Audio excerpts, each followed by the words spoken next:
So I'm recording the recap video. The game is still going on, so the stats aren't final, but damn the torpedoes. So all off season, we heard about this historic draft class and the Zimmer Hellfire defense rebuilt and the O-line. Hey, didn't add anyone free agency, didn't draft anyone that's going to be active on game day, but it's okay. It's okay. Tranquilo. Gary Kubiak, he knows what he's doing. Rick Dennison knows what he's doing, even though he's been fired 17,000 times. Extend Spielman, extend Zimmer, extend Cousins, and then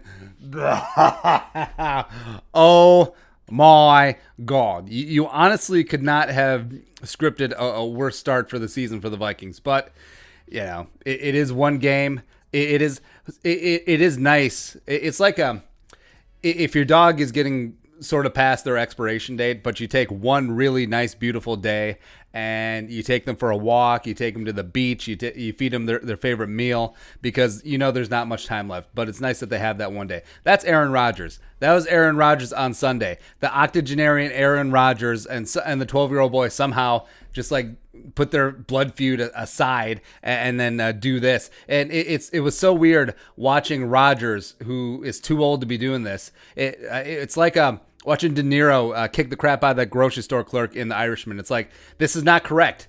This is not right. As well, speaking of not right, so the fake crowd noise, it was way too loud the entire time. Also, how did they switch it up to booing in the second half?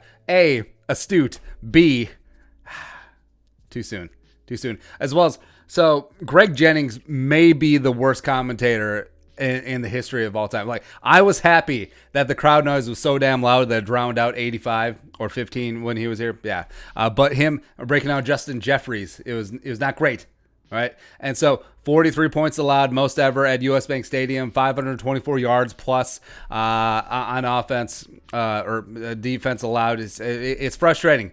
It is frustrating. Vikings need to kneel back. We need Alexa, Siri, please restart the 2020 season. And I mean, as Vikings fans, we've been through a lot, especially like Minneapolis, right? And all the COVID stuff, all the other stuff going on. We had this one morsel of something to look forward to, and then it was this. It was taking a giant dump on our chest, OBJ style. Great. But we have 5 winners. We managed to eke out 5 winners, and losers from the game that was. The game is actually still going on. I'm banking on a garbage time Justin Jefferson touchdown. Un time. So winner number 1, Eric Kendricks.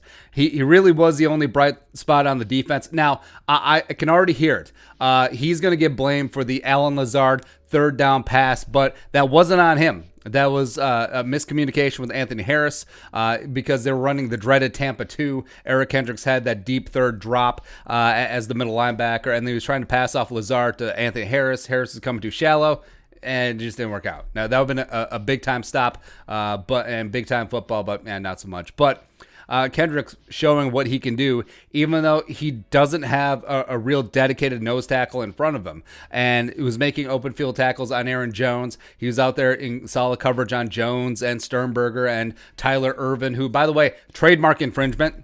There's only one swerve in Irvin, and that's Irv Smith frickin' Jr., right? And you understand, like, the defense was gassed towards the end of the game. No preseason. There was the first game action, blah, blah, blah, blah, blah, blah. But 54 didn't quit. He was giving it his all every single down. You can't say that about every player on defense. And after you go back and look at the tape, you're going to see what I'm talking about. And it's a pretty sizable paycheck. That's a clue. That's a hint. But God forbid Kendricks be a captain. Yeah. Winner number 2, Dalvin Cook. The touchdown on the first drive was powerful. He looked like he was fresh. He had burst. He had power. Got that big contract. So his stats right now, 12 carries for 50 yards. That's it. With 2 touchdowns. Great. They didn't use him very much in the passing game, as by the time Cousins really got the passing game going, it was garbage time anyway. Oh, Amir Abdullah's in. Oh, fade to Thielen? Oh, hey, we'll take another Adam Thielen touchdown. We'll put Thielen in as a bonus winner, sure. But yeah, Dalvin, you saw what they want to do on offense. The game script got away from them very quickly, and the fact that the Packers had the ball for about 2/3 of the game, it's not ideal. But the loss on a lot of guys, on Dalvin, not so much. Winner number 3, from this debacle that's still going on. Harrison Smith, so again, one of the few bright spots on defense, but Harrison does so many beautiful things well, and it is a treat to watch him. He should be a future Hall of Famer, but he won't be because National Jabroni haircuts don't give him the time of day. But what Harrison Smith does at the line of scrimmage, redirecting traffic, offenses always know where 22 is going to be, and he did not quit. Like he along with Eric Kendricks, did not quit, did not give up on this game. There was a lot of problems with this defense. 22 and 54 were not one of them. Next up, winner number 4 from this stupid game. Danielle Hunter, yeah, we'll say it.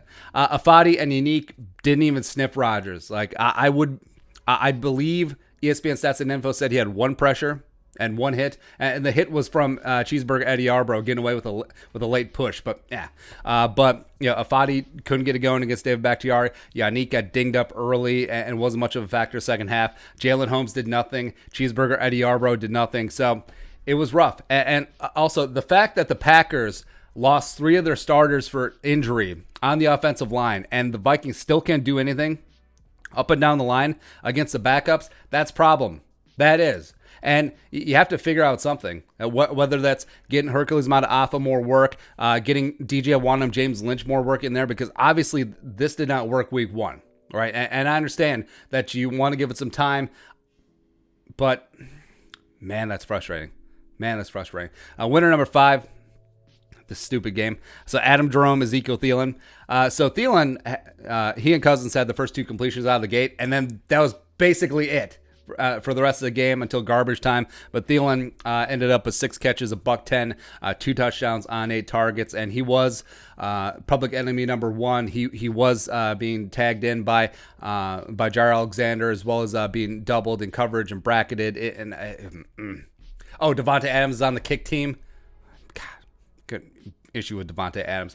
By the way, I'm still holding true. Adam Thielen is better than Devontae Adams, although the Vikings cornerback room trying to sway the voters a little bit. Honorable mention, Irv Smith Jr. had a beautiful block on the Dalvin Cook first touchdown, but that's really about it. That is it. Losers.